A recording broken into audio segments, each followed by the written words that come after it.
सुख झाले हो साजनी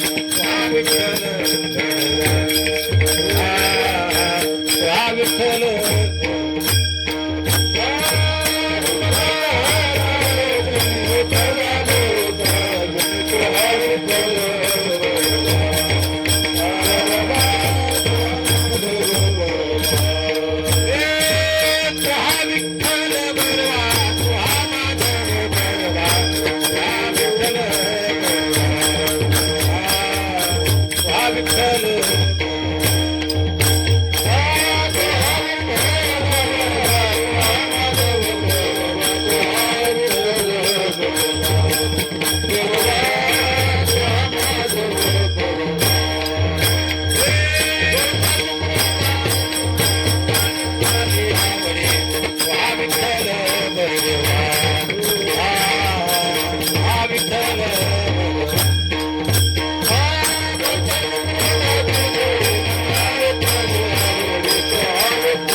पक्षी अंगणी उतरते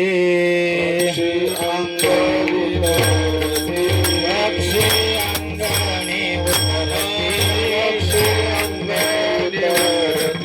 एका गुंतोनी राहते एका गुंतोनी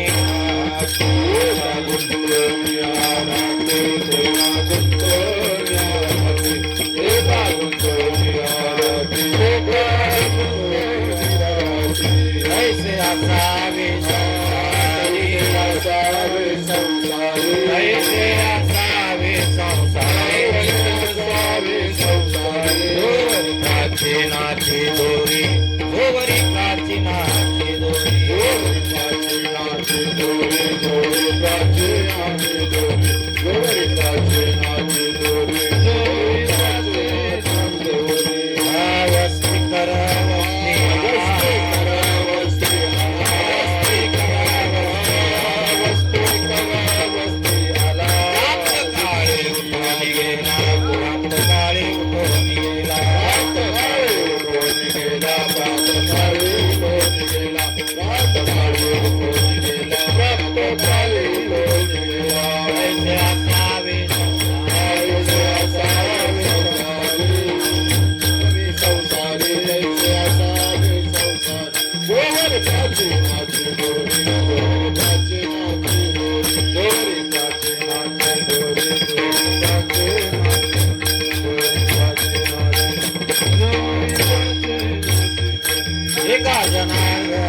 हॅलो हॅलो, त्याचा थोडा आवाज वाढवा, हा आवाज द्या. माईकचा आवाज वाढवा थोडा. कोकणात द्या थोडासा.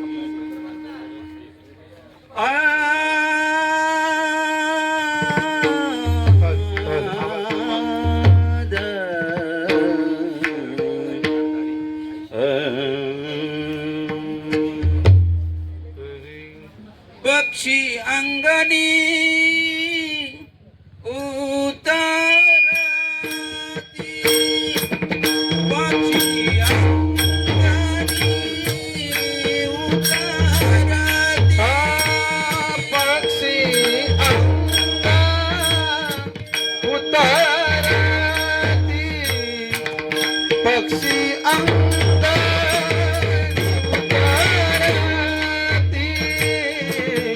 पक्षी अंगणी उतरती, पक्षी अंगणी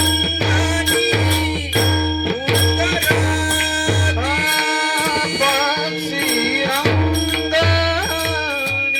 उतरती, पक्षी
आज याच ठिकाणी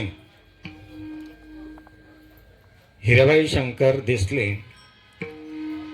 इहलोकाची यात्रा संपून परलोकोशी झाली आणि त्यांच्या या उत्तर कार्याच्या निमित्ताने आज याच ठिकाणी माझ्या वाट्याला आलेली ही कीर्तन रूपी सेवा आणि या कीर्तन रूपी सेवेकरता निवडलेला अभंग अतिशय उत्कृष्ट असा अभंग आहे. भगवान परमात्मा आणि या कलियुगामध्ये आपल्याला तिथपर्यंत पोहोचायचं आहे, प्रत्येकाला जायचं आहे. म्हणून या अभंगामधून आणि प्रत्येकाला उपदेश आहे, दृष्टांत देऊन उपदेश केलेला आहे आणि तो उपदेश आपण एका तासामध्ये बघायचा आहे. विठाला विठाला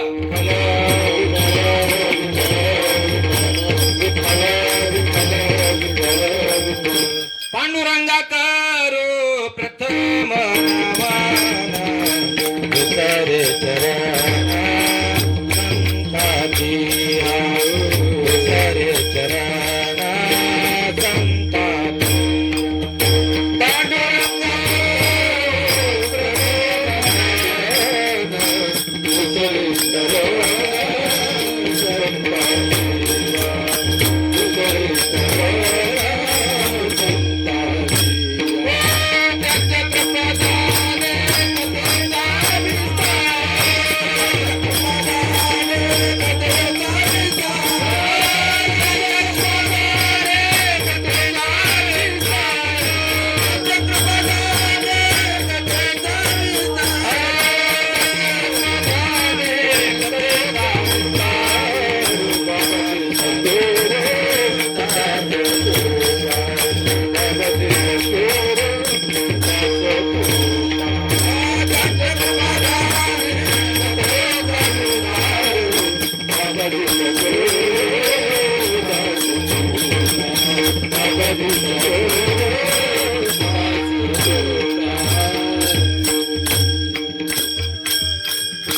नमो ज्ञानेश्वरा नमो ज्ञानेश्वरा नमो ज्ञानेश्वरा नमो ज्ञानेश्वरा नमो ज्ञानेश्वरा नमो ज्ञानेश्वरा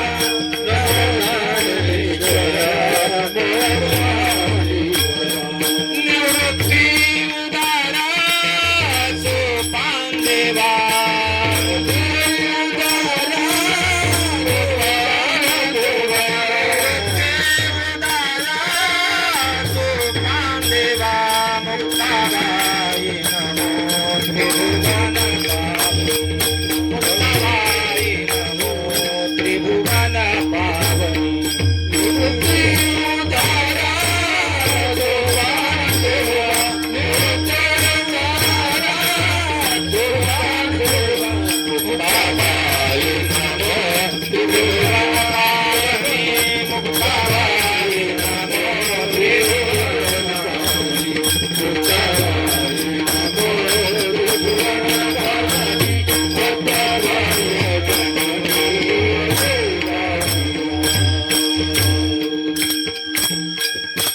नमो ज्ञानेश्वरा नमो ज्ञानेश्वरा निवृत्ती उदारा सोपान देवा मुक्ताबाई नमो त्रिभुवनी पावना धत्रय जननी देवाचे प्राप्त प्रसंगी आज याच ठिकाणी उपस्थित सर्व टाळकरी गायनाचार्य मृदुंगाचार्य आणि आपण सर्व श्रोते वर्ग आपण केम निमित्ताने जमलो आहोत आपला सर्वांना ज्ञात आहे. वास्तविक पाहता या घरातले या देशातले परिवारातील ही माऊली इहलोकाची यात्रा संपून परलोकवासी झालेली आहे. सृष्टीचा नियम आहे, नवे नवे कलियुगाचा नियम आहे. कलियुगामध्ये जो आला त्याला एक ना एक दिवस जावे लागणार. आहे हा नेम काही कोणी मोडू शकत नाही. उपजे ते नासे नासिले ते पुनरुपी दिसे हे घटिका यंत्र जैसे परिभ्रमेगा. या न्यायाने आपल्याला या ठिकाणी जो जन्माला आला त्याला एक ना एक दिवस जावं लागणार आहे हे मात्र निश्चित आहे. विठाल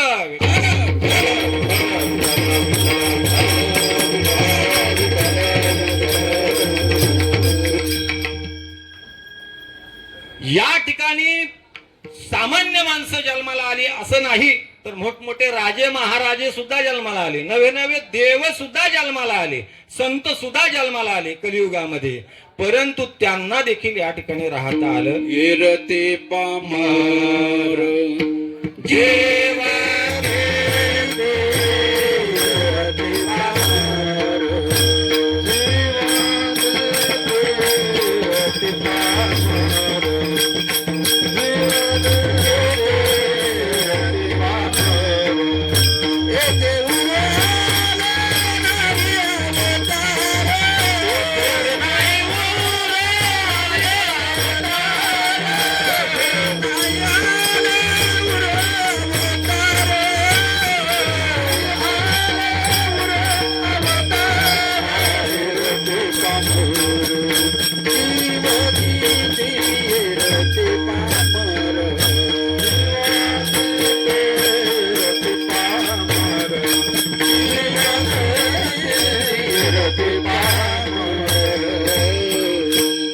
येथे नाही उरो आले अवतार. रते पामर जीव कितीतरी जीव या ठिकाणी जन्माला आले परंतु त्याला देखील राहता येत नाही. हा सृष्टीचा नियम आहे. ज्ञानोबारा याच्यावरती सांगतात की त्यांनी अनेक ओव्या खर्च केल्या की उपजे ते नासे नासिले ते पुनरुपी दिसे हे घटिका यंत्र जैसे परिभ्रमेगा. ज्ञानोबारायांचं म्हणणं आहे की या ठिकाणी जे उपजलं त्याचा नाश होणार आहे आणि ज्याचा नाश झालेला आहे ते परत तुम्हाला दिसणार आहे की नाही. हा सृष्टीचा नियम आहे. जे बघा तुम्ही आता आपल्याकडे आता हिरवळ दिसत नाही परंतु पावसाळ्यात सगळं हिरवळ असतंय. मग पावसाळ्यात जे हिरवं असतंय ते आता परत हिरवं दिसणार नाही का? 6 महिन्यानंतर परत आपल्याला ते आहे की नाही 6-8 महिन्यामध्ये आपल्याला परत ती हिरवळ तशीच्या तशी दिसणार आहे. तद्वत या ठिकाणावरून हा जो देह निघून गेला, जो जीव या ठिकाणावरून निघून गेलेला आहे. बघा तुम्ही अभ्यास थोडा आपण बारकाईने त्याचं चिंतन जर केलं तर आपण सहज म्हणतो अमका अमका माणूस मेला हे की नाही, आम्हाला सोडून गेला. वास्तविक पाहता माणूस गेला का माणसाचं शरीर गेलं. जे पंचतत्वाने जे बनलेलं आहे शरीर ते शरीर जाते पण आत्मा मात्र, आत्म्याला मरण आहे का? आत्म्याला मरण नाही. आत्मा पाण्यामध्ये भिजत नाही, अग्नीने जळत नाही असा तो आत्मा आहे. आत्मा चिरंजीव आहे. आत्मा नव्हे तर आत्मा एक ईश्वराचा अंश आहे. ज्ञानोबाराय म्हणतात सर्वाघटी राम देहादे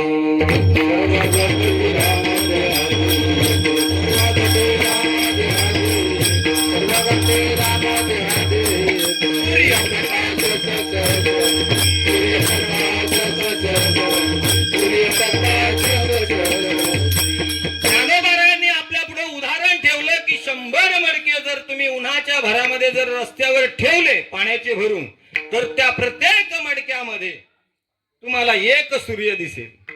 प्रत्येक माठामध्ये एक सूर्य दिसेल. म्हणजे 100 सूर्य आहेत का? तुम्ही किती जरी माठ भरून ठेवले प्रत्येकामध्ये तुम्हाला एक सूर्य दिसणार आहे. मग प्रत्येकामध्ये एक सूर्य दिसतो म्हणजे अनेक सूर्य आहेत का? नाही. सूर्य एकच आहे.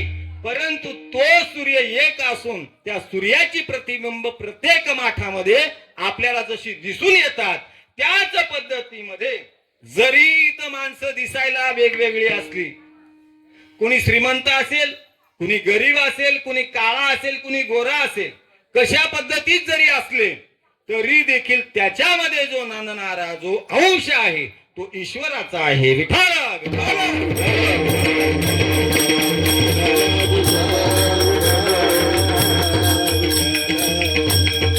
म्हणून त्या परमात्म्याने आपल्याला काय केलेलं आहे? बनवलेलं आहे, आपल्याला या ठिकाणी पाठवलं. कशाला? आपल्याला या ठिकाणी भगवान परमात्म्यानं पाठवलं. कशा करता पाठवलं? भगवान परमात्म्यानं आपल्याला या ठिकाणी पाठवलेलं आहे. काहीतरी त्याची अपेक्षा आहे.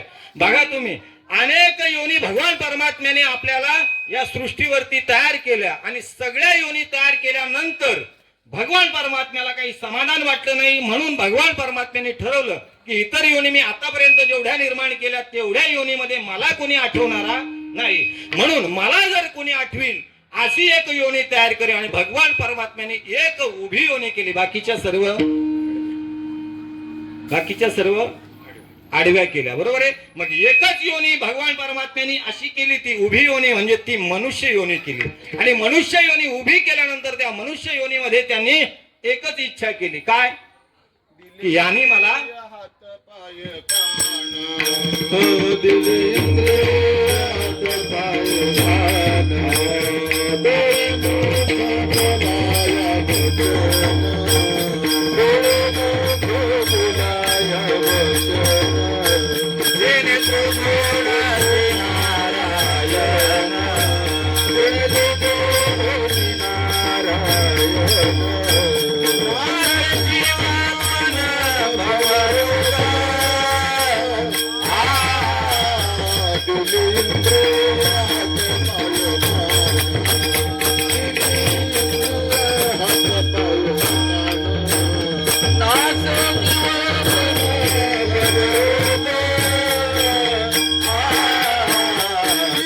जेणे त्रिगुणाचे नारायण जेणे त्रिगुणाचे नारायण दिली इंद्रिय हात पाय कान डोळे मुख बोलाया वचन जेणे तू जोडसी नारायण नासी जीवपन भवरोग. भगवान परमात्म्याने एकही इंद्रिय आपल्याला कमी दिली नाही, सर्व इंद्रिय आपल्याला दिली.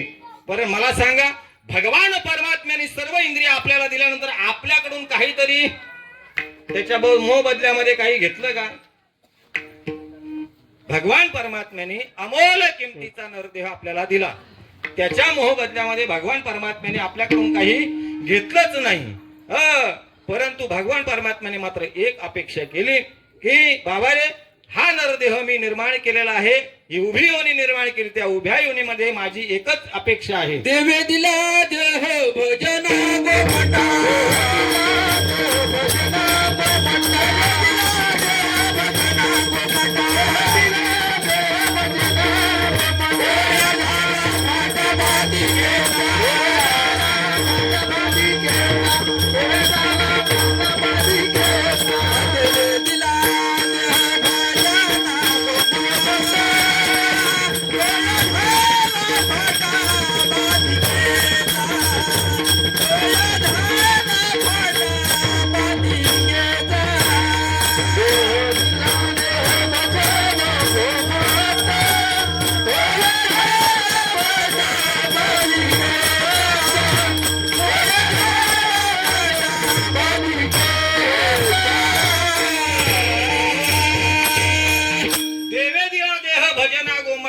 झाला फाटा बाधिकेचा. बघा, 9 महिने 9 दिवस आईच्या उदरामध्ये ज्या वेळेला ते बाळ वाढत असते त्या वेळेला भगवान परमात्म्याचं काय करत असतो? तो ध्यास करत असतो, आठवण करत असतो, नवे नवे सोहम नावाचा जप करत असतो. त्या गर्भावस्थेमध्ये असताना त्या ठिकाणी मात्र काही तुम्हाला गाद्या उशा तक्क्या वगैरे, काही फॅन वगैरे, काही एसी वगैरे अशी काही सुविधा त्या ठिकाणी नाही.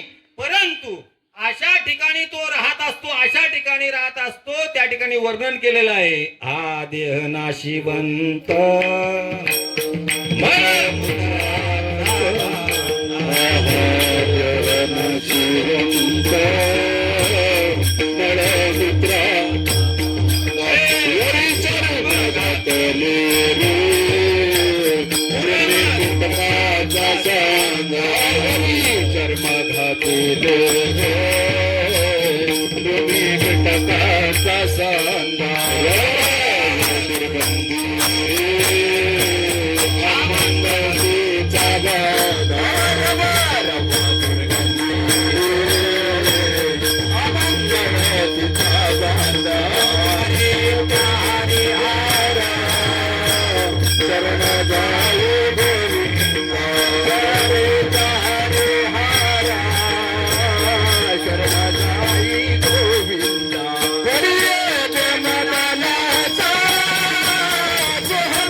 तो बाळ त्या ठिकाणी कशा पद्धतीत नांदतो.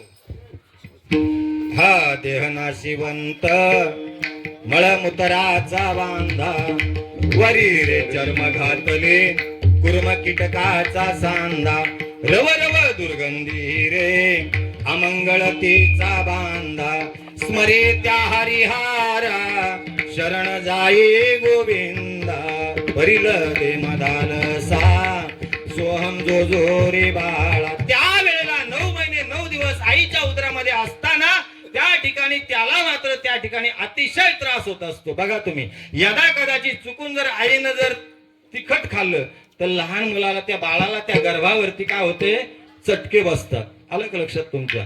म्हणून आईला जेवढे पथ्य आहेत, आलं का लक्षात, त्या बाळाकरता जेवढे आई पथ्य करते तेवढे बाप करतो का. पथ्य कोण सांभाळतो.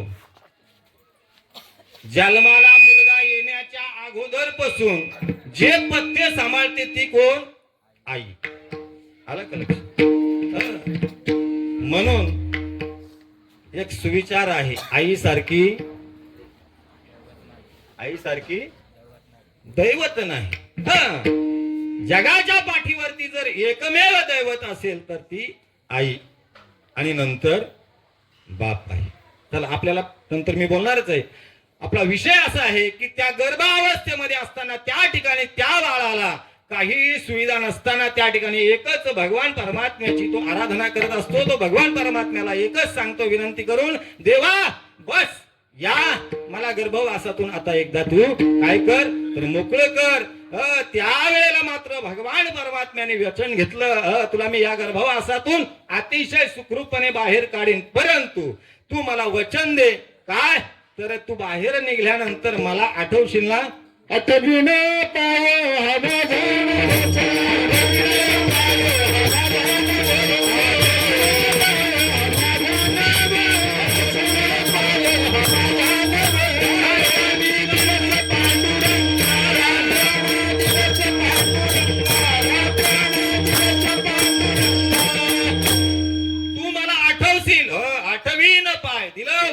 आठवीन पाय हा माझा नवस रात्रंदिवस पांडुरंग.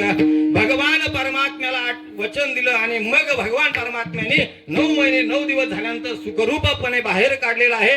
त्यावेळेला कलियुगाचा वारा लागला. कलियुगाच्या वाऱ्यामध्ये मात्र याच्या बुद्धीचा पालट झाला आणि मग त्यावेळेला गर्भावस्थेमध्ये असताना सोहम सोहम नावाचा जप करणारा तो बाळ आणि कलियुगाचा वारा लागल्यानंतर कोहम कोहम असा बोलायला लागला.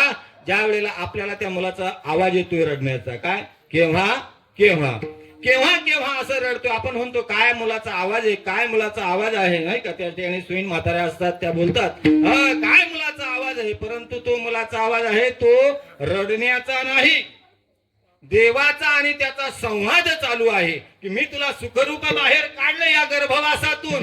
आता तुम्हाला आठवशील ना, तुम्हाला वचन दिलंय ना, तुला आठवण आहे ना. त्यावेळेला मात्र तो गर्भावस्थेत असलेला तो बालक देवाचा आणि त्याचा संवाद आहे. देव म्हणतो तू मला वचन दिलेलं आहे, तुला आठवतंय का.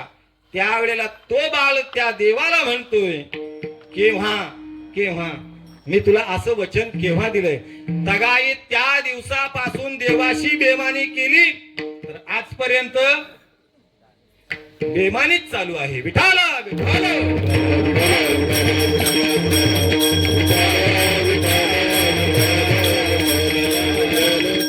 मला सांगा, तो भगवान परमात्मा इतका इतका दयाळू आहे आणि इतका निष्ठुरही आहे.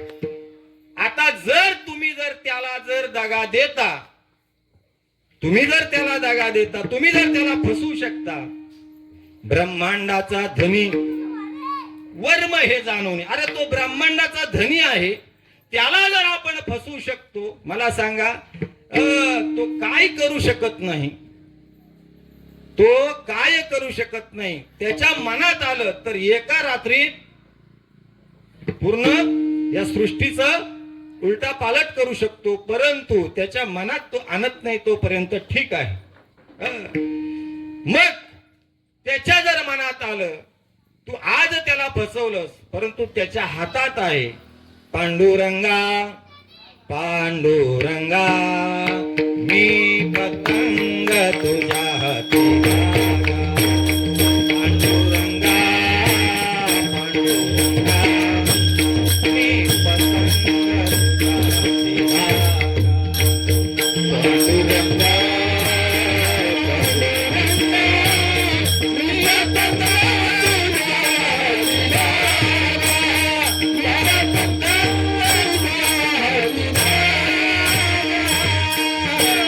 आकाशामध्ये जी पतंग जी उडत असते परंतु तिचा धागा मात्र कुणाच्या तरी हातामध्ये असतो. सहजासहजी पतंग उडत नाही. तद्वत हा देहरूपी पतंग आहे आणि याचाही धागा भगवान रूपी परमात्म्याच्या हातामध्ये आहे. आलं का लक्षात? त्याला ज्या दिवशी त्याच्या मनात येईल त्या दिवशी मात्र तो धागा तोडणार आहे आणि मग तुटला आयुष्याचा दोरा एर वाऊगा पसारा. मग तुम्ही म्हणता वा सकाळीच आम्हाला भेटलं रस्त्यावरती आम्ही खूप अर्धा तास बोलत होतो आणि संध्याकाळी त्यांचं असं झालं. आता सांगा मला त्याला तरी माहिती होतं का माझं संध्याकाळी असं होणार आहे? नाही, त्याला माहित नाही. बाबांनो मी नेहमी सांगतो भगवान परमात्म्याने फक्त एकच त्याच्या हातामध्ये ठेवलं.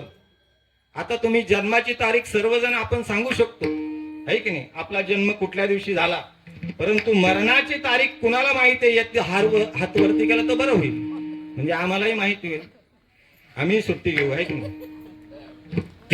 मरणाची तारीख कुणालाही माहित नाही, जन्माची तारीख मात्र माहित आहे. भगवान परमात्म्याने तेवढं त्याच्या हातामध्ये ठेवलं. बाबांनो या इहलोकाची हीच एक ख्याती आहे की भगवान परमात्मा आहे, नाही असं म्हणून चालणार नाही. म्हणून बाबांनो या युगामध्ये आपण जन्माला आलो, भाग्यवान आहोत.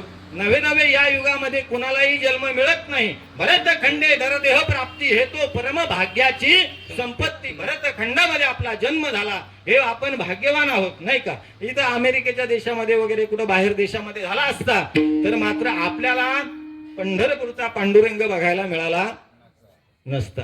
मिळाला असता? नाही बाबा. पंढरपूर ऐसी चंद्रभागा ऐसे भीमातीर ऐसा विटेवरी देव कोठे. कुठेही जगाच्या पाठीवरती तुम्ही फिरून या परंतु तुम्हाला पंढरपूर सारखा पांडुरंग मिळणार नाही. तो आपला विषय नाही, परंतु एकदा सांगून जाईल की पंढरपूरच्या पांडुरंगासारखं दैवत नाही जगाच्या पाठीवरती. आलं का लक्षात? आणि आई वडिलासारखं दैवत नाही जगाच्या पाठीवरती. विठाल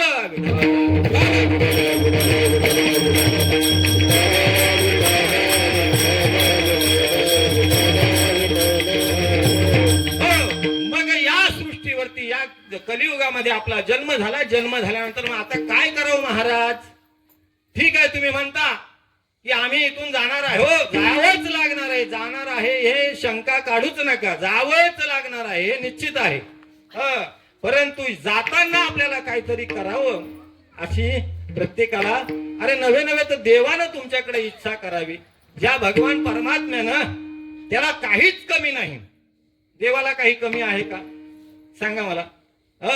जो या सृष्टीचा मालक आहे, तुझी या सत्तेने वेदासी बोलणे सूर्याशी चालणे तुझी या बळे ऐसा तू समर्थ ब्रह्मांडाचा धनी आणि वर्म हे जाणवणी शरण आलो. भगवान परमात्मा इतका सृष्टीचा चालक मालक असताना मग त्याला काही कमी आहे का? हो, त्याला कमी आहे. कुठली कमी आहे?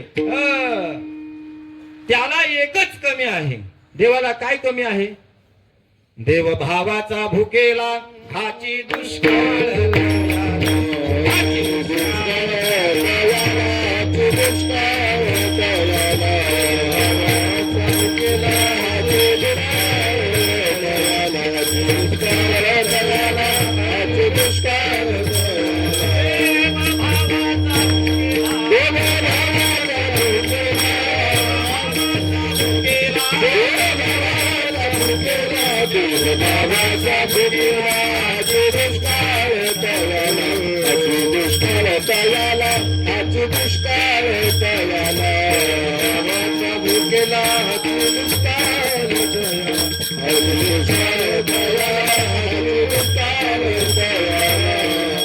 भगवान परमात्म्याला एकमेव दुष्काळ असेल तर तो भाव.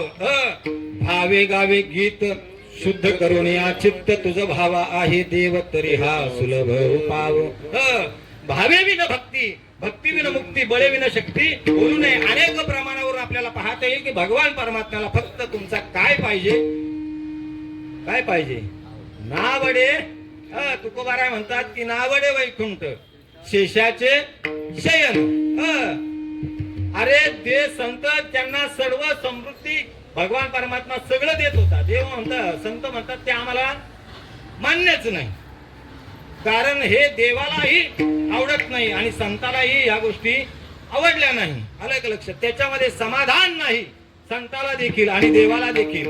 या ऐश्वर्याचा देवालाही लोभ नाही आणि संतालाही नाही. म्हणून तर देव सुद्धा ते सगळं सोडून वैकुंठ सोडून संत सदनी राहिला. वैकुंठ सोडून संत सदनी राहिला.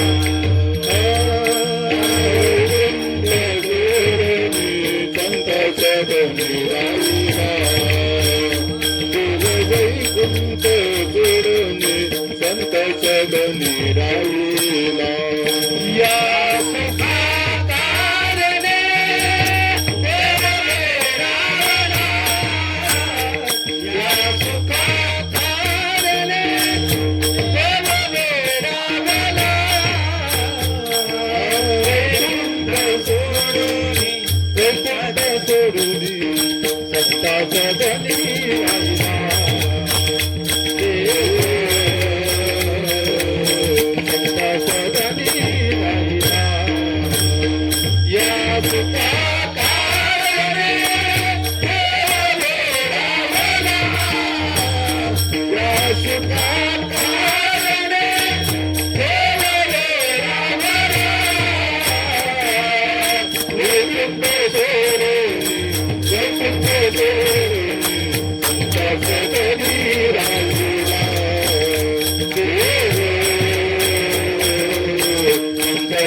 राहिला. कशा करता मला सांगायचं आहे का त्याला फक्त आणि फक्त काय पाहिजे? भाव पाहिजे. तुमचा शुद्ध ज्याचा भाव झाला दुरी नाही देव. शुद्ध भावाने जी भक्ती केलेली असते ती भगवान परमात्म्याला अतिशय प्रिय आहे. त्या ठिकाणी काहीही देवाला बाकीच्या उपचारांची गरज नाही. तुमचा भाव फार महत्वाचा आहे. म्हणून या कलियुगामध्ये आपण जन्माला आलो. आता आपल्या जवळ जे आयुष्य आहे, किती दिलं आयुष्य आपल्याला देवानं माहिती आहे तुम्हाला? नाही माहिती. आयुष्यमान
भजनासी उरले ते पाहेगा.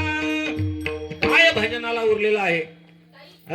अर्धी रात्र आपली झोपेतच गेली, अर्धी आयुष्य आपलं खेळण्यात गेलं, आणि अर्ध आयुष्य काय आजारामध्ये गेलं. मग आता भजनाला काय उरलेलं आहे नेमकं? किती आयुष्य उरलं? म्हणून बाबांनो, आयुष्य आपल्या हातात आता उरलेलंच नाही. असं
उठबा होई जागा पाहे वासुदेव आला. या ठिकाणी उठबा होय जागा, तुम्हाला उठायला सांगितलंय. आलं का लक्षात? उठा उठा सकळ जन, उठिले नारायण, आनंदले मुनिजन तिन्ही लोक, नाही का? उठा जागे भारे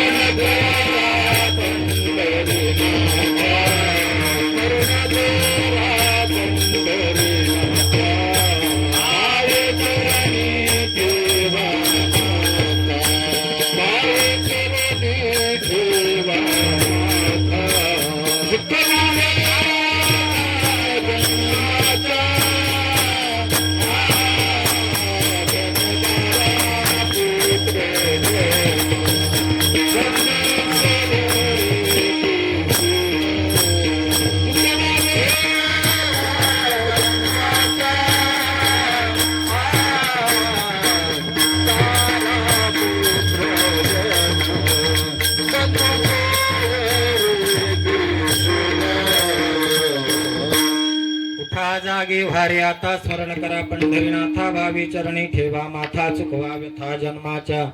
धन दारा पुत्र जन बंधू सोहिरे पिसून सर्व मिथ्या हे जाणून शरण रिगा देवाशी. काय सांगितलं? उठा, जागे व्हा. तुम्ही म्हणाल महाराज आम्ही झोपलेलो आहोत, जागेच आहोत. तुम्ही जागे आहात, परंतु तुम्ही संसारामध्ये जागे आहात आणि परमार्थामध्ये झोपला. परमार्थामध्ये आपण झोपलेला आहोत. म्हणून आपल्याला संत काय करतात? जागे करतात की बाबांनो, जिथं तुम्ही जागायचं आहे तिथं तुम्ही जागे राहिले नाही, आणि जिथं झोपायचं आहे तिथं तुम्ही जागे आहात. काही जागा के निजलासी, काही जागा के निजलासी, सुन लागून दारापासी, सुना लागून दारापासी, आपला हिता लागू करी रसरसी, आपला हिता लागू करी रसरसी, गोपीना घेस वासुदेव वासुदा, वासुदेव करी तो तेरा, वासुदेव करी तो तेरा, गोपीना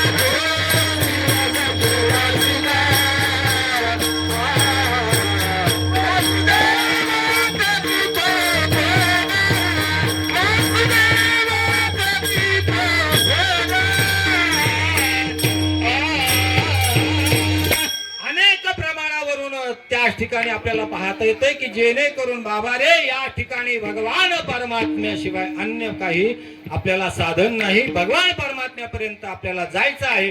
हा कलियुग एक दिवशी ना एक दिवशी आपल्याला सोडून जायचे, इतकं मात्र सत्य आहे. मग भगवान परमात्म्याची प्राप्ती करण्याकरता आपल्याला हा नरदेह प्राप्त झालेला आहे. अन्यथा आपल्याला हा नरदेह कशा करता प्राप्त झाला? संसाराकरता प्राप्त झाला का? नाही. परंतु संसारामध्ये आपण गुरफटलेलो आहोत. संसार आपण जोपर्यंत मिथ्या मानत नाही आणि परमार्थ जोपर्यंत सत्य मानत नाही, तोपर्यंत आपल्याला भगवान परमात्म्याची प्राप्ती होणार नाही. विठ्ठल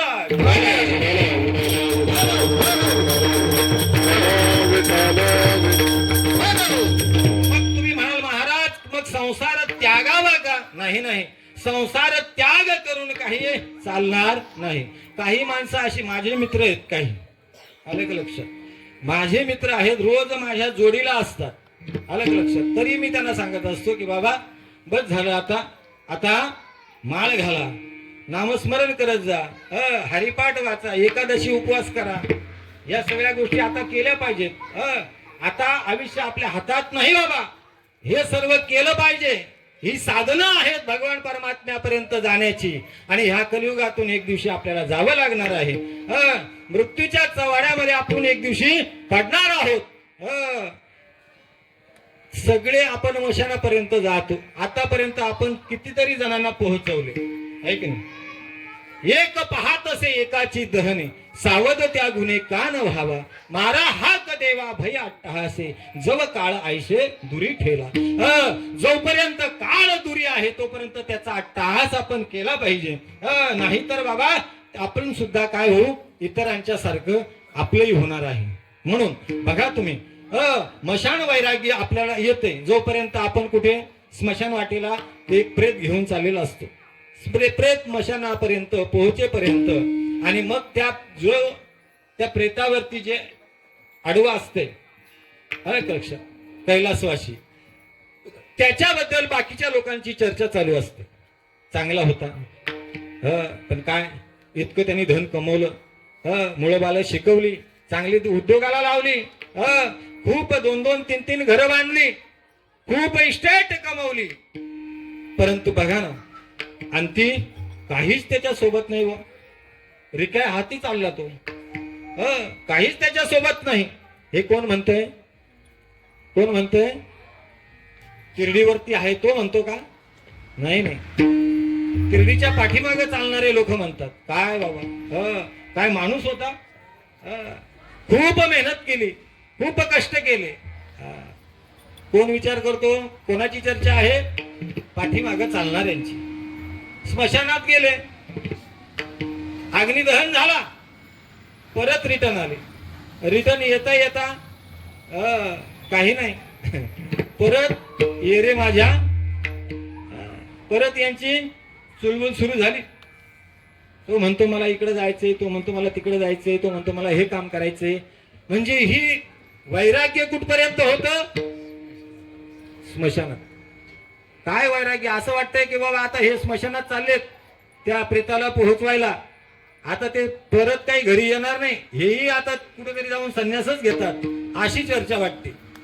परंतु नाही बाबा, ते स्मशानात आले गोत्रज आले, मित्र आले, गोत्रज आले, हे स्मशानाहूनी परतले, स्मशानाहूनी परतले.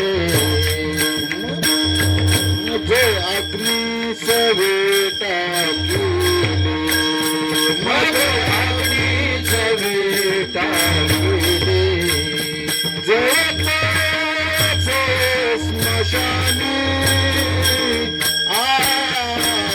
नवमास गर्भवासी, नवमास गर्भवासी.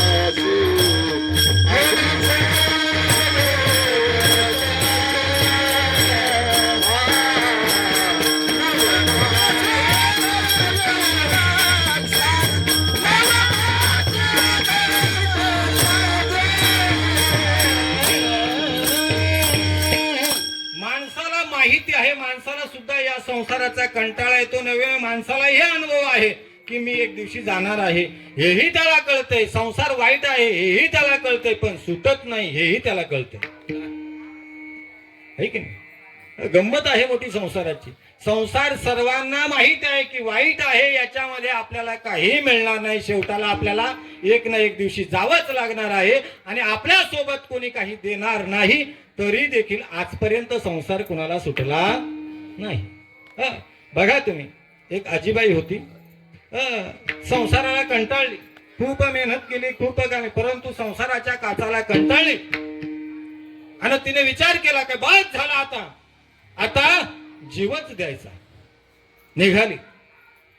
रात्रीची वेळ आहे आणि रात्रीच्या वेळेला आजीबाईने एका हातामध्ये कंदील घेतला. काय म्हणजे त्यावेळेच बरं काय, हे दृष्टांत आता नाही, आताच्या आजीबाई जाणार नाही मला माहिती, आलं का लक्षात. पण ते त्यावेळची आजीबाई होती की त्यावेळेला लाईटची सुविधा नव्हती आणि त्यावेळेच्या आजीबाईनं हातामध्ये कंदील घेतला, एका हातात काठी घेतली आणि निघाली. कुठं निघाली? जीव द्यायला. बरं, तिथं एक रात्री कीर्तन करून महाराज मंडळी आणि 4-5 जण असा घोलका आलेला आहे. रस्त्यामध्ये आजीबाई भेटली. आजीबाईला विचारलं, आजीबाई कुठं निघाल्या एवढ्या रात्री? ते म्हणे काही नाही, बस आता सुनेच्या जाचाला कंटाळले, मुलगा धड बोलत नाही, सून धड बोलत नाही, नातवंड धड बोलत नाही, आता काय जगून फायदा आहे, बस आता जीवच देते. ते महाराज म्हणाले, आजीबाई तू जीव द्यायला चालली? हो म्हणे, जीवच देते आता, जगून करू काय? आजीबाईला विचारलं त्या महाराजानं, आजीबाई तू जीव द्यायला चालली, मग हातात कंदील कशाला?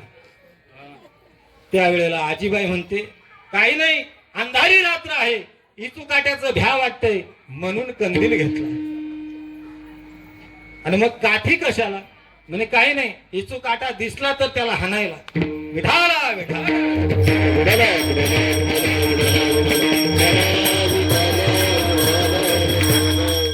आता मारायला निघाले, मग तू मर ना, विचू काटाला कशाला घाबरते? विठाला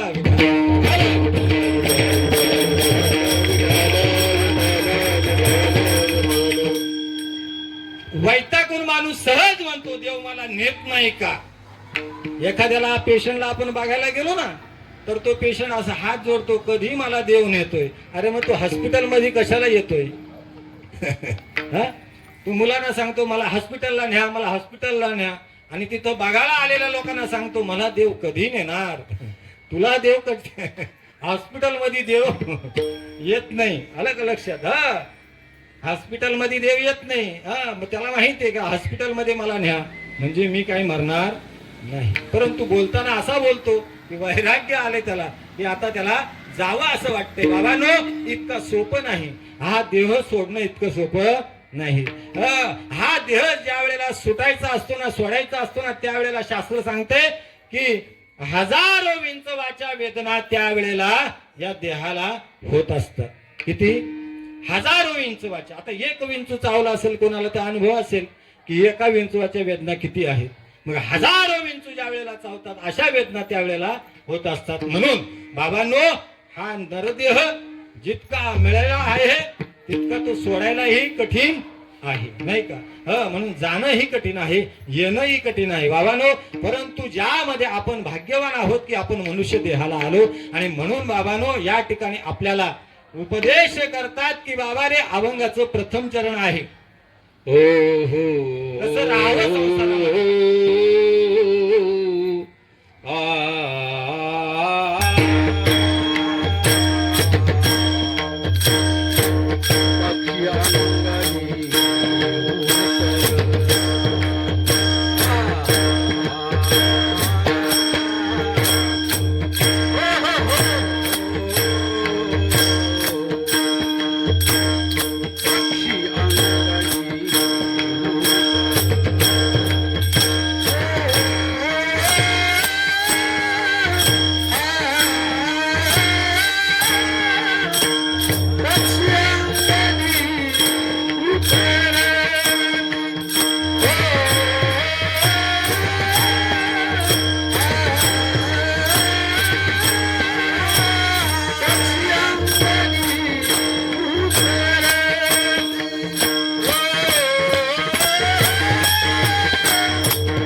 पक्षी अंगणी उतरती, ती का गुंतोनी राहती, तैसे असावे संसारी, जोवरी प्राचीनाची दोरी. या ठिकाणी बघा, अतिशय आपल्या सर्वांना समजेल उमजेल अशा पद्धतीत या ठिकाणी रचना केलेली आहे की पक्षी अंगणामध्ये उतरतात. दृष्टांत देऊन तुम्हाला सांगितलेलं आहे. तुम्हाला सांगा, आपल्या अंगणामध्ये भाताची राशी आहे, बरोबर आहे, किंवा आपल्या खळ्यामध्ये असते, अंगणामध्ये आपण भात वाळत की कुठलीही वस्तू, त्या ठिकाणी अंगणामध्ये पक्षी उतरतात. खळ्यामध्ये मोठी रास आहे आणि त्या राशीवरती पक्षी उतरतात. पक्षी उतरल्यानंतर त्या ठिकाणी पक्षी ते धान्य खातात आणि खाल्ल्यानंतर त्याच ठिकाणी मुक्काम करतात. बरोबर आहे? असं आहे का तुमच्याकडं? पक्षी त्या ठिकाणी मुक्काम करतात का? नाही, पक्षी त्या ठिकाणी मुक्काम करत नाही. मग जेवढं पाहिजे तेवढंच खातात आणि पक्षी निघून जातात. पक्षी अंगणी उतरती ते का गुंतोनी राहते, ते गुंतून राहत नाही तिथं. आम्ही गुंतून राहिलो इथं. दृष्टांत कुणाला सांगितलाय? पक्षाला सांगितला का? हा दृष्टांत कुणाला सांगितला? अरे हा दृष्टांत तुम्हा आम्हाला सांगितला.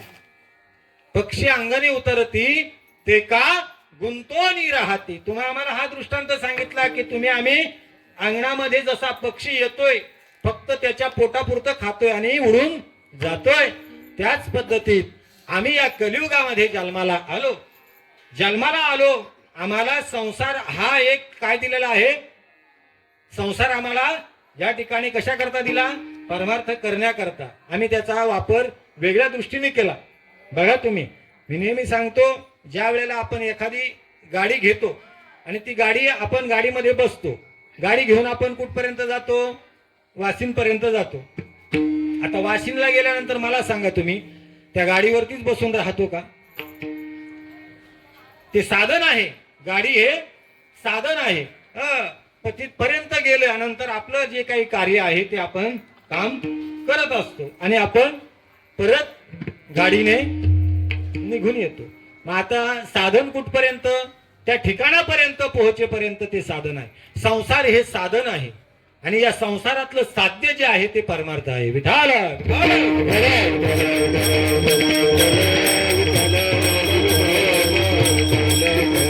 संसारात राहू नका असं नाही, संसारातच राहा.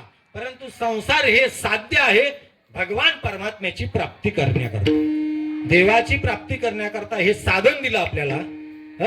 मला सांगा तुम्ही, आपण ज्या संसारामध्ये जे जे काही आहे ते जर आपलं असतं तर आपण घेऊन गेलो असतो. हे आहे कुणाचं? देह हे काळाचे, धन कुबेराचे. येथे मनुष्याचे काय नाही. देता देवविता, नेता नेवविता. येथे याची सत्ता काय आहे? निमित्ताचा धनी केला असे प्राणी माझे माझे म्हणून व्यर्थ गेले. इथं तुमचं आमचं काहीच नाही.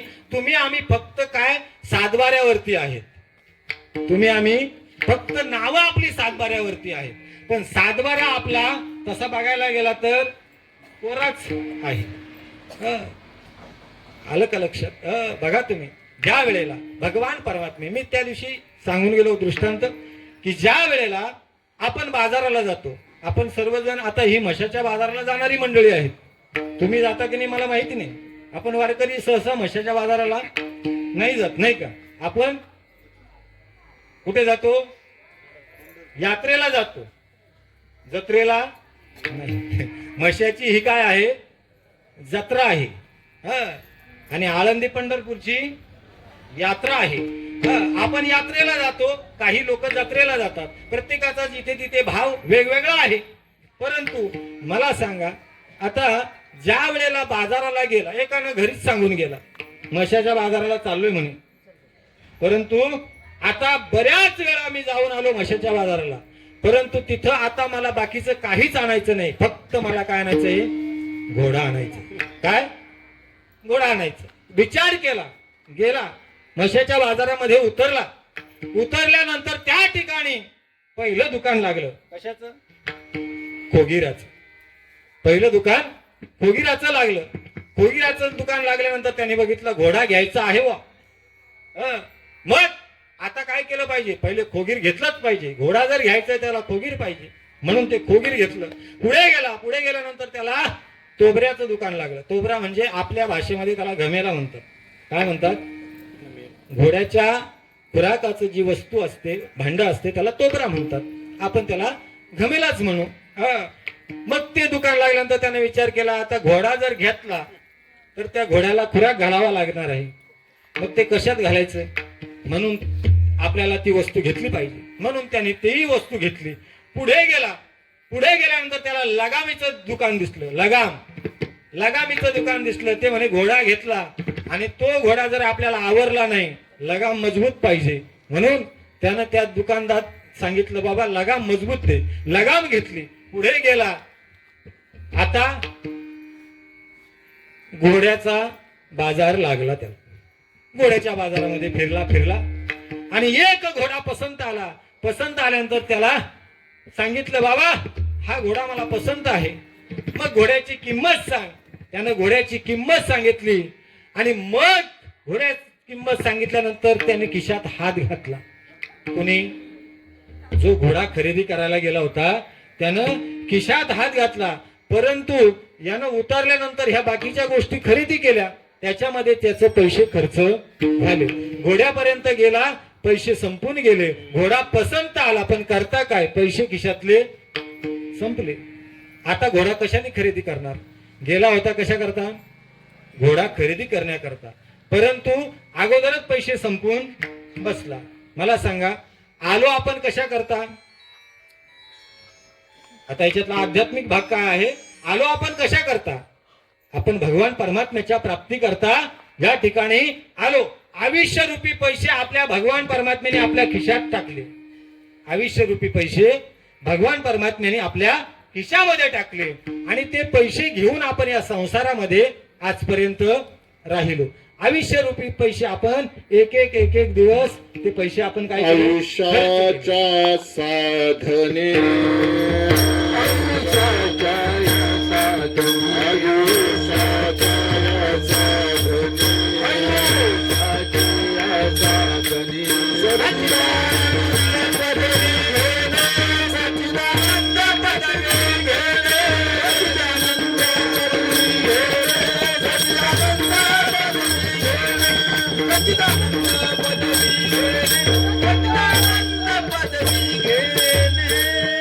आयुष्याच्या साधने भगवान परमात्म्याने जे आयुष्य आपल्याला दिलेलं आहे ते आयुष्य आपण संसारामध्ये खर्च करतो आणि मग शेवटच्या क्षणाला आपल्याला भगवान परमात्म्याची आठवण होते कधी ज्या वेळेला ही सर्व इंद्रिय गलित होतात ज्या वेळेला गलित इंद्रिय झाल्यानंतर मग हात पाय कान नाक डोळे लागले गळू आलं का लक्षात मग उठता येत नाही बसता येत नाही काही काम करता येत नाही त्यावेळेला हा देवाची आठवण करतो आणि मग आमच्यासारख्या महाराजाला म्हणतो महाराज येऊ का येऊ दिंडीला येऊ कशाला येतो आमच्या डोक्याला ताप द्यायला विठाला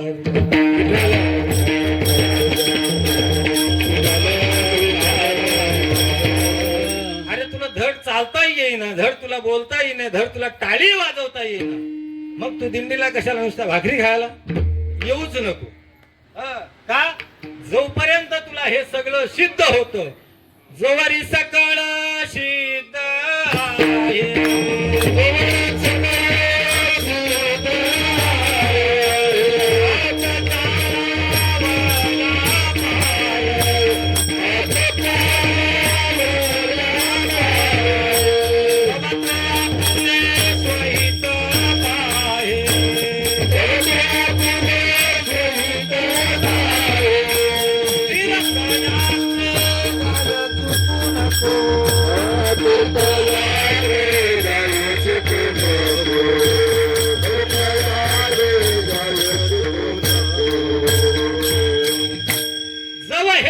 सिद्ध आहे हात चालावया पाय तब तू आपुले स्वहित पाहे तीर्थयात्रे जाय चुकू नको महाराज म्हणतात की जोपर्यंत इंद्रिय सर्व सही सलामत आहेत ना तोपर्यंत तुम्ही देवदेव करा अन्यथा नंतर मात्र काही देव होऊ शकत नाही देव मिळू शकत नाही आणि तुमची देवाला भक्ती काही आवडू शकत नाही कारण जिथं तुम्हाला राम म्हणायचंय त्यावेळेला तुम्हाला राम म्हणता येत नाही त्यावेळेला तुम्ही यम यम यम यम असं म्हणता नाही का राम म्हणायच्या ऐवजी तुम्हाला यमाचीच आठवण होते म्हणून बाबांनो आता तुम्हाला चांगलं बोलता येतंय चांगलं खाता येते कारण परमार्थ करायला शरीरामध्ये ताकदही लागते.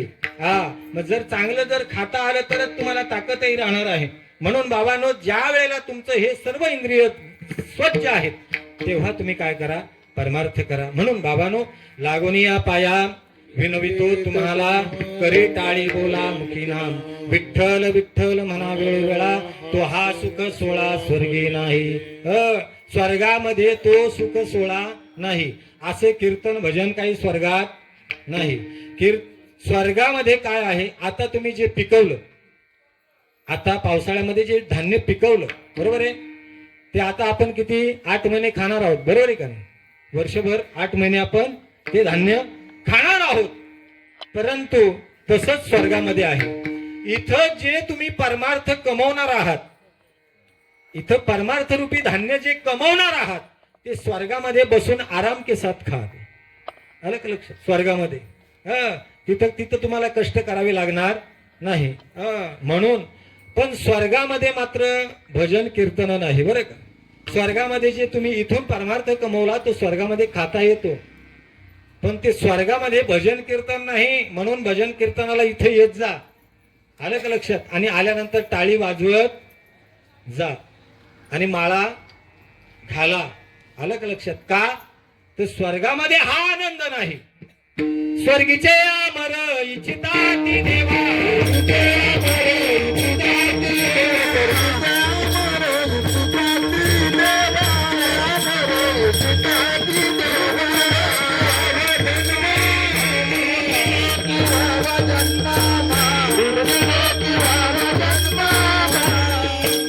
स्वर्गीचे अमर इच्छिताती देवा, मृत्यूलोकी व्हावा जन्म. मृत्यू लोकामध्ये जन्माची इच्छा अपेक्षा करणारे वरते स्वर्गाला अमर होऊन गेलेली लोक आहेत. ती सुद्धा या स्वर्गातून अपेक्षा करतात. कशाची? या मृत्यू लोकामध्ये आमचा जन्म व्हावा. मग आता ज्यांचा जन्म झालाय त्यांना त्याची किंमत कळावी की नाही? त्याची किंमत आपल्याला कळत नाही महाराज. ही फार मोठी शोकांतिका आहे. आपण त्याची किंमत कळून घेतली पाहिजे. अरे, हे नरदेह एकदा निघून गेला की मग मात्र फजेती पावणार आहात. काहीच आपल्याला करता येणार नाही. परत 184 योनीमध्ये आपल्याला फिरावं लागणार आहे. किती? 184. आता आपण सहज मानव देहामध्ये आलो का?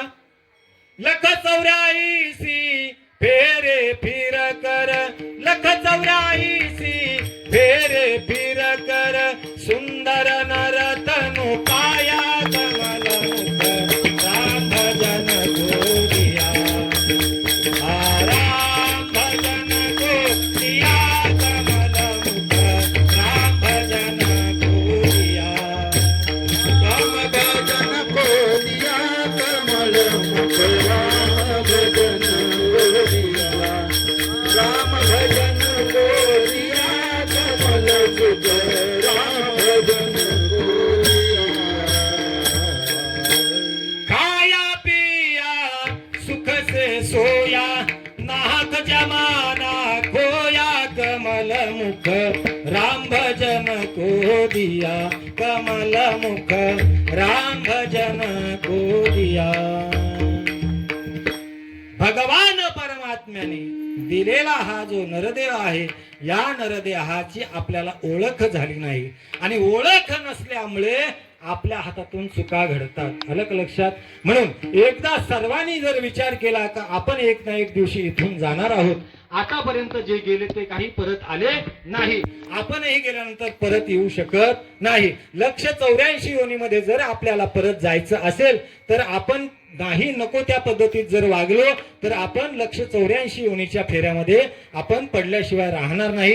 पण जर सतमार्गाने जर आपण चाललो, संतांच्या पावलावरती पाऊल ठेवून जर आपण चाललो, येण्याची पंथे चालू जाता न पडे गुंता कुठे काही, संतांच्या पावलावरती पाऊल ठेवून जर आपण गेलो तर निश्चित आपल्याला मार्ग सापडल्याशिवाय राहणार नाही. भगवान परमात्म्याची प्राप्ती झाल्याशिवाय राहणार नाही.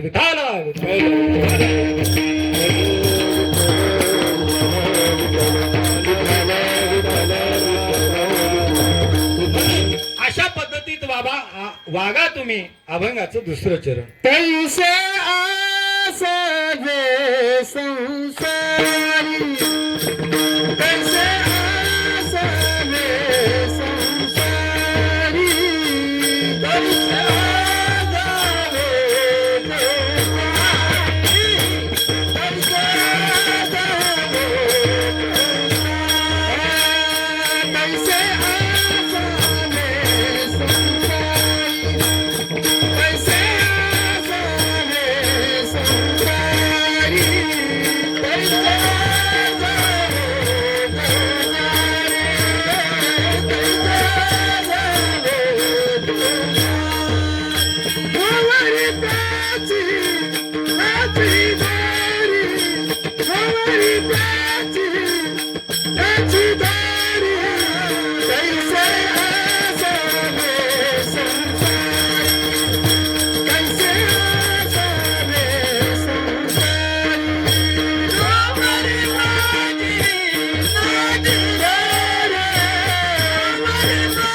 महाराज सांगतात कैसे असावे संसारी जो वरी प्राचीनाची दोरी. कैसे असावे म्हणजे कैसे असावे तर आसोनी नसावे. कैसे असावे आसोनी नसावे. असं संसारामध्ये राहा की जेणेकरून अलग लक्षात पाण्यामध्ये मासा राहतो. बघा तुम्ही मासा पाण्यामध्ये राहतो नाही का. पाण्यामध्ये मासा राहतो. मग कोणी विचार की पाण्याला माशाला काही झोप वगैरे काही येत नाही का. पण त्याच्या वंशा जावा तेव्हा ते कळे नाही का. पाण्यामध्ये मासा झोपी घेई कैसा जावे त्याच्या वंशा तेव्हा कळे. मग संत सुद्धा संसारामध्ये राहिले. मग संत संसारामध्ये मग संतांनी काही संसार सोडलाच नाही, संसारातच राहिले. बघा तुम्ही नेहमी सांगतो की पाण्यावर ज्या वेळेला नाव तरते, नावेत पाणी असते का पाण्यात नाव असते. पाण्यावरती नाव असते. नावेत पाणी ज्या वेळेला नावेत पाणी येते त्यावेळेला राम बोलो भाई राम. आलं का लक्षात. ज्या दिवशी पाण्यामध्ये नाव येईल, नावेत पाणी येईल त्या दिवशी सगळं संपलेलं असते. मग हा संसार रूपी नाव आहे. ही संसार रूपी आपण बघा तुम्ही हे जे आपल्याला साधी साधी उदाहरणं आहेत की या संसारामध्ये आपण असतो. नावेप्रमाणे आपल्याला राहायचं आहे. जशी नाव पाण्यामध्ये रात्रंदिवस आहे परंतु पाणी आपल्यामध्ये ती घेत नाही, तसं तुम्ही आम्ही रात्रंदिवस या संसारामध्ये आहोत. परंतु संसार आपल्या डोक्यात काही घ्यायचा. आमच्या डोक्यात संसार असतो. संतांच्या डोक्यात संसार नव्हता. संतांच्या डोक्यामध्ये परमार्थ होता. संत शरीराने संसारात होते, डोक्याने संसारात नव्हते. आम्ही रात्रंदिवस नवे नवे खाटेवरती पडलो तरी आम्ही काय करतो, उद्याचा विचार करत असतो. उद्याचा विचार करता करता आम्ही झोपतो. अलग लक्षात. नाही काय करणार तर झोपच येत नाही. झोपेच्याच गोळ्या घेतल्याशिवाय झोप येत नाही, इतका विचार असतो. परंतु बाबांनो या विचाराकरता साधू संत सांगतात की तुम्ही जो विचार करता ना तो व्यर्थ विचार आहे. विचार करा, पण कुठला करा. सारासार विचार करा उठा.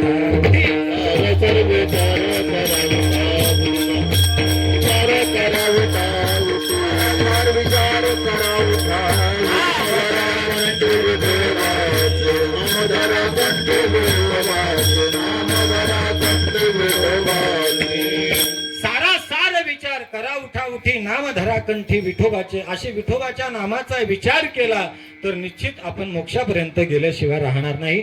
म्हणून ऐन तारुण्यावस्थेमध्ये ज्यानं परमार्थ केला, म्हणजे म्हाताऱ्यांनी करू नये अशातलं माझं म्हणणं नाही. म्हाताऱ्यांनी परमार्थ करा, परंतु तारुण्य अवस्थेमध्ये नेहमी सांगतो की तरुण अवस्थेमध्ये जो परमार्थ करा. आता लोक फार हुशार झाले बा. काही मंडळी अशी म्हणतात कुठे वेळ गेली महाराज, येऊ तुमच्या बरोबर पंढरपूरला. कुठे वेळ गेली हो माळकरी. नाही बाबा, येथे काही इथं कुणाच्या हातामध्ये नाही.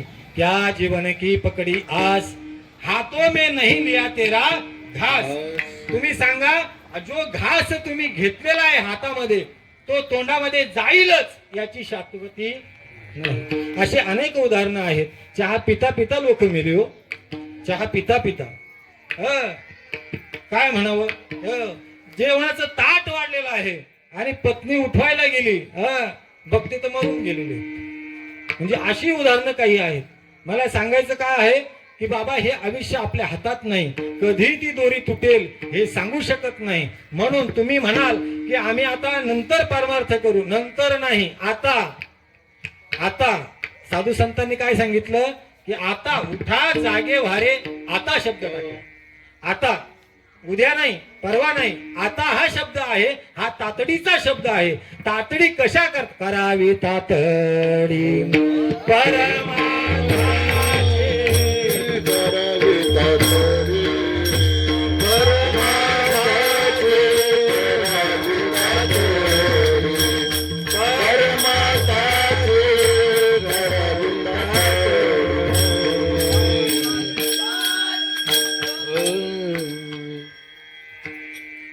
सारासार विचार करा, उठा उठी करावी तातडी. सारासार विचार करा, उठा उठी नाही. आलं का लक्षात? संत समागमे धरावी आवडी आणि करावी तातडी. तर तातडी सांगितली. तातडी हा शब्द जलद आहे, लवकर आहे, लगेच आहे. आज आणि उद्या आणि परवा असा नाही, म्हणून लगेच करायची आहे. म्हणून जरी आता जरी कोणी माळकरी झाले नसतील तरी उद्या झाले तरी चालते. आलं का लक्षात? मी का सांगून राहिलो बाबांनो, हा मरण हे कुणाला चुकलंच नाही. मरण हे कुणाला चुकलंच नाही. मी वारंवार या शब्दावरती काय येतो तर तुम्ही जागे व्हावं. या माझा अट्टहास आहे की तुम्ही जागं व्हावं. तुम्ही माझी माणसं आहात, म्हणून मला कळकळीनं सांगावं वाटतंय की बाबांनो, इथं नाही कुणाचे कुणी, तुझे नव्हे रे कुणी. नाही कुणाचे कुणी, तुझे नव्हे रे कुणी. अंती एकला जाशील प्राण्या माझे माझे म्हणून. अंती एकला जाशील प्राण्या माझे माझे म्हणून. बहीण कुणाची, भाव कुणाचा, कोण कुणाचे सगळे सोय रे. गेल्या मागे सर्व राहती सुटतील धागे दोरे. राण्या मायेचा बाजार, राण्या मायेचा बाजार, मायेचा बाजार, राण्या मायेचा बाजार. नाही कुणाचे कुणी, तुझे नव्हे रे कुणी. अंती एकला जाशील प्राण्या माझे माझे म्हणून. अंती एकला जाशील प्राण्या माझं माझं आपण. आणि हे सर्व काबाड ओझ आहे. हे फक्त मी आणि माझं हे टाकी परते ओझे. एकदा हे ओझ आपण टाकून द्या आणि भगवान परमात्म्याच्या प्राप्तीला लागा. बघा बघा तो आनंद. ज्या ठिकाणी बघा आता नाचे गाये उडे आपुलिया छंद मनाच्या आनंदे. या ठिकाणी जो आनंद आहे तो त्रिभुवनामध्ये कुठेही नाही. म्हणून कीर्तनामध्ये भजनामध्ये येऊन बसावं तो आनंद. बघा तुम्ही, काळ सारावा चिंतने एकांतवासी गंगा स्नाने. देवाच्या पूजने प्रदक्षिणा तुळशीच्या. काळ सारावा. बघा तुम्ही, आतापर्यंत जो आयुष्य आपला गेला त्या आयुष्य फुकट गेलेला आहे. फुकट गेलं, काही त्याचा उपयोग नाही. किती काळ आपला फुकट गेला याचा कधी विचार केला? कधीच केला नाही. एक एक क्षणाचा विचार करायला सांगितला. क्षणोक्षणी हाची करावा विचार. करावया पार भव सिंधू नासिवंत देह. जाणार सकळ आयुष्य खातो काळ. सावधान संत समागमी धरावी आवडी. करावी तातडी परमार्थाची. तुका म्हणे इह नका डोळे धुरे भरुणी. या ठिकाणी बाबा काळ आपल्या डोळ्यावरती धुरा आलेला आहे. म्हणून बाबा काय करा तर करा हरिभक्ती. परलोकी कामा सोडविल यमापासून या विठोबा.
पक्षी अंगणी उतरती ते का गुंतून या राहती तैसे असावे संसारी जोवरी प्राचीनाची दोरी वस्ती कर वस्ती आला प्राप्त काळी उठून गेला तैसे असावी संसारी जोवरी प्राचीनाची दोरी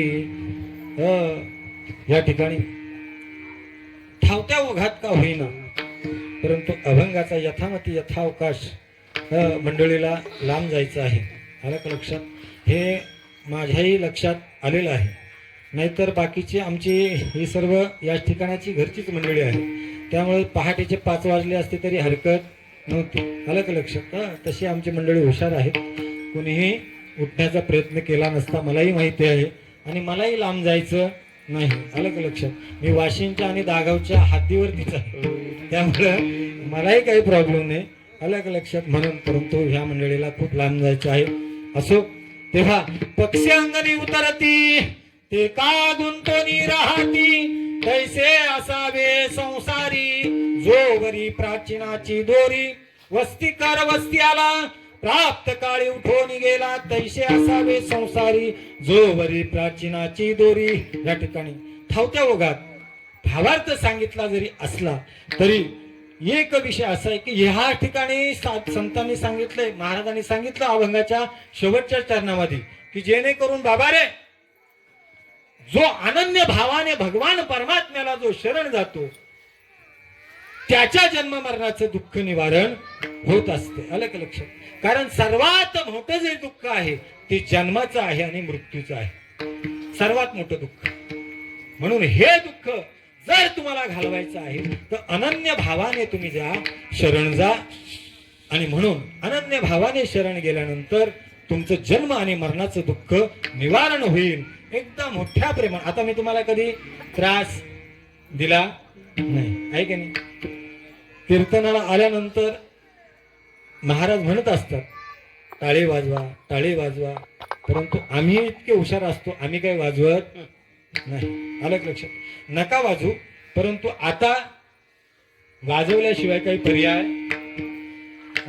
कारण जोपर्यंत आता टाळीच वाजवत नाही तोपर्यंत कीर्तन सुटत नाही.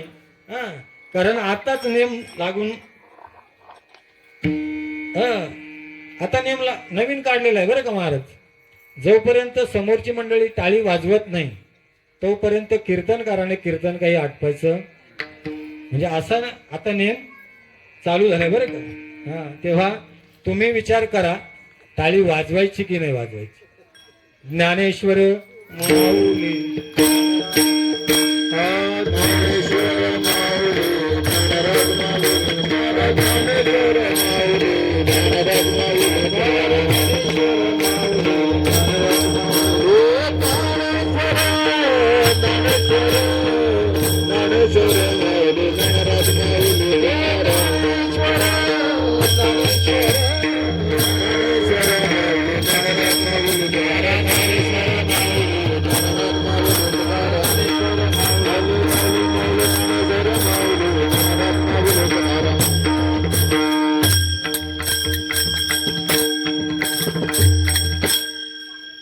शरण हे काज नारदनी शरण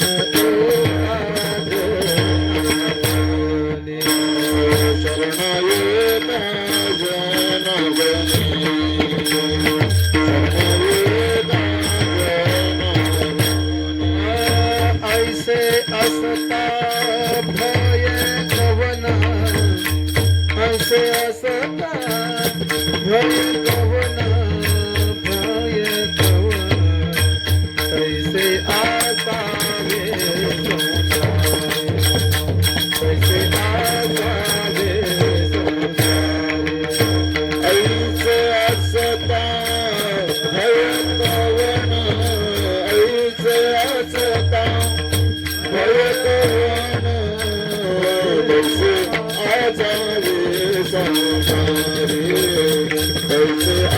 झाले सारे जोवरी नामाची नाची दोरी आ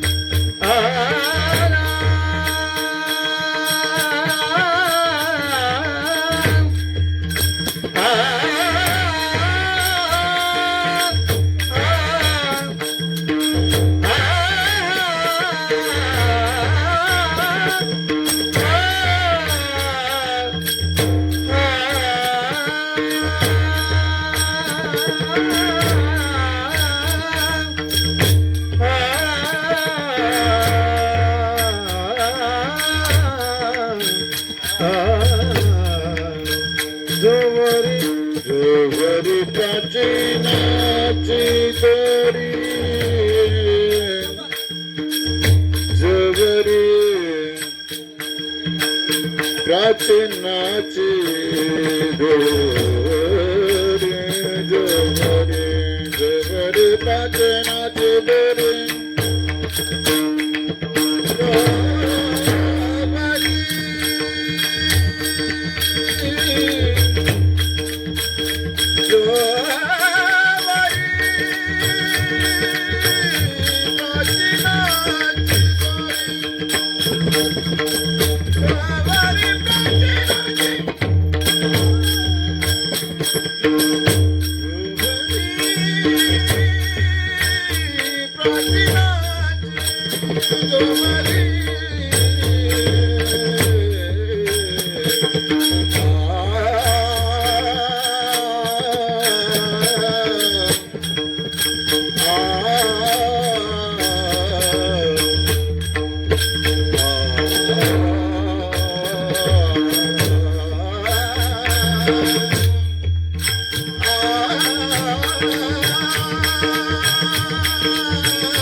पक्षी अंगणी उतरती ते का गुंतून राहते, तैसे असावे संसारी जोवरी प्राचीनाची दोरी. वस्ती कर वस्ती आला प्राप्त काळी उठून गेला, तैसे असावी संसारी जोवरी प्राचीनाची दोरी.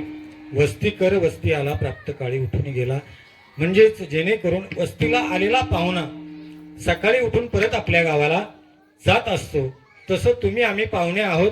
या घरी आपण पाहुणे राहावलो आणि एक दिवशी आपण परत निघून आपल्या घरी जाणार आहोत. जिथून आलो तिथं. आलं का लक्षात? म्हणून वस्ती कर वस्ती आला, प्राप्त काळी उठून गेला. तैसे असावी संसारी, जोवरी प्राचीनाची दोरी. म्हणून आपण सर्व काय आहोत? पाहुणे आहोत आणि पाहुण्यासारखं राहिलं पाहिजे. हेच एवढंच घेऊन जा की जेणेकरून आपल्याला एक दिवशी जायचं आहे, पाहुण्यासारखं इथं राहायचं आहे आणि भगवान परमात्म्याच्या दरबारात आपल्याला परत जायचं आहे. अभंगाचा यथामती यथावकाश याच्यातून एकच सारांश घ्यायचा आहे, तो म्हणजेच की जेणेकरून अल्प आयुष्य मानव देह आहे. आपल्याला अल्प आयुष्य आपल्याला मिळालेलं आहे. हे आयुष्य आपण कुठेतरी खर्च करण्यापेक्षा, खर्चून जाणार आहे हे निश्चित आहे, पण ते कुठेतरी खर्च करण्यापेक्षा भगवान परमात्म्याच्या प्राप्तीकरता खर्च केला तर योग्य तो आपल्याला उपयोग झाल्याचा भगवान परमात्म्याला देखील आनंद होईल आणि आपल्याला देखील आनंद होईल. म्हणून हे लक्षात घ्या, कुठेतरी आपण वाईट मार्गाला जाण्यापेक्षा चांगल्या मार्गाला लागा. चांगल्या मार्गाला लागल्यानंतर मिळालेलं जे आयुष्य आहे ते मिळालं आयुष्य आपल्याला सार्थकी लागेल. सर्वांशी प्रेमाने बोला, सर्वांशी प्रेमाने राहा. आल्यानंतर लगेच त्या गाडीला, पहिल्याच गाडीला निघून जा. आल्यानंतर पहिल्याच गाडीला निघून जा. कारण आल्यानंतर काही थांबणं काही उचित नाही. आज येईन उद्या जाईल असं नाही. म्हणून हे लक्षात घ्या. असो नुळते ते पुरते अधिक ते खरं ते करुणी घ्यावी विनित असो. पायाच्या प्रसादे काही बोलिलो विनोदे, मज क्षमा करणे संती नोहे अंगभूती या न्यायाने. आज या ठिकाणी हरिभक्तपरायण आमचे या दहागाव व दहागाव परिसरातील ही सर्व मंडळी या ठिकाणी उपस्थित आहेत. सर्व तरुण वर्ग देखील उपस्थित आहेत. सर्वांचीच नावं घेणं उचित नाही, म्हणजे वेळ कमी आहे. नावं सर्वांची मला माहिती आहेत. आलं का लक्षात? आणि खरं म्हणजे काय आहे माहिती का महाराज, आम्ही बाहेर ज्या वेळेला कीर्तनाला जातो ना त्यावेळेला काय होतं माहिती का, तिथं परवडतंय. कारण तिथं आम्हाला कोणाचीच नावं माहिती नसतात. त्यामुळं नावं घेण्याचा विषयच नाही. आणि इथं जर एखाद्याचं नाव घेतलं तर तो काय म्हणतो, महाराजाला मी दिसलो नाही का? दुसरा म्हणतो, महाराजाला मी दिसलो नाही का? म्हणून हे बरं आहे. आलं का लक्षात? तुम्ही सर्व समजून घेणारी मंडळी आहात. तुम्ही आमच्या घरचीच मंडळी आहात. तुम्हाला, मला माहिती आहे तुम्हाला काही राग येणार नाही.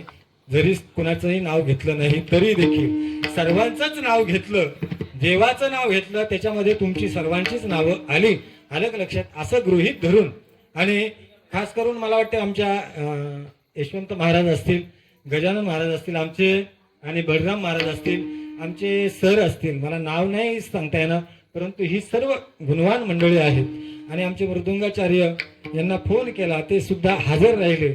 इकडून आमची ही सर्व दहागाव व दहागाव परिसरातील आमचे विनेकरी बाबा असतील, अवधूत महाराज असतील, ही सर्व मंडळी या ठिकाणी उपस्थित. कारण तुका म्हणे नोहे एकल्याचा खेळ, म्हणून या मेळवेळा माझ्या या बाजूला सर्व ही माझी मित्रमंडळी बसलेली आहे. अरे का लक्षात? या सर्वांनी समोरही मित्रमंडळी बसलेली आहेत.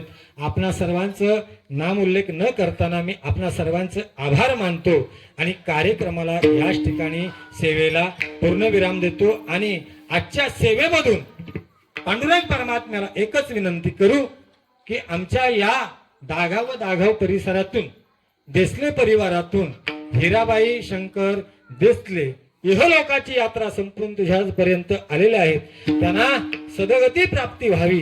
या कीर्तनातून जे पुण्य प्राप्त झालेलं आहे ते पुण्य भगवान परमात्म्याच्या पायावरती ठेवू आणि भगवान परमात्म्याला सांगू की आमच्या या मावशी अतिशय चांगल्या गुणाच्या होत्या, त्यांना खरोखर तुझ्या पायाशी जागा दे.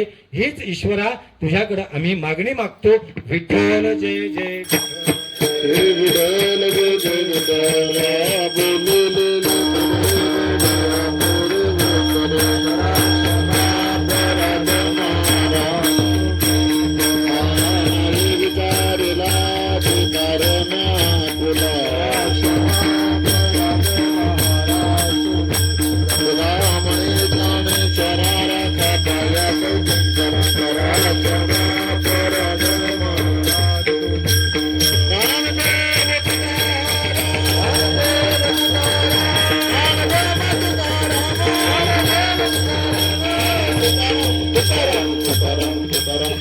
पुंडलिक वरदार विठ्ठल श्री ज्ञानदेव तुकाराम श्री पंढरनाथ भगवान की जय. माऊली ज्ञानेश्वर महाराज जगद्गुरु श्री संत तुकाराम महाराज की, गोपाळ कृष्ण भगवान की, बजरंग बली की जय, बोलो रे भाई सब संतन की जय, जय श्री राम.